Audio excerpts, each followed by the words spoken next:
safety and security related to door locks. But why should you care? There's 4 key reasons. The first one, as we all know, it minimizes our liability, but it also lessens your hassle. So when do problems happen? At the most inconvenient times, right? Like, we're not sitting around saying, oh, problem's gonna happen at 2 o'clock today.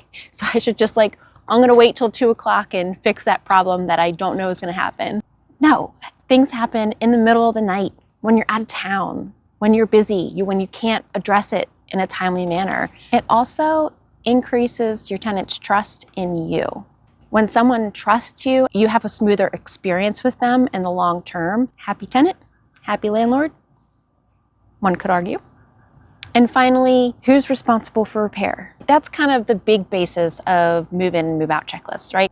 There's less confusion around who would be responsible for the repair. So it just gives you more information to act accordingly in the future. So there's 4 things to look for when you're inspecting door locks.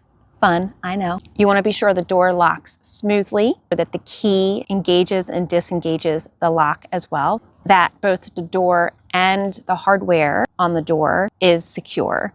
When you lock the door, does the door move at all? Is it secure while it's in the locked state? Does anything wiggle or move, which could signify that the integrity is not great, right? And finally, is the hardware intact without blemishes? It kind of goes along with the integrity. Are there any screws missing? Are there any dents or damages? That is it for today. That is just one little tip I feel a lot of people might miss. That's really important before move-in, and it's a very small thing that you can do to help protect yourself and make sure that your tenants feel safe and happy in their new home. Tell me what you think, and I'll catch you next time.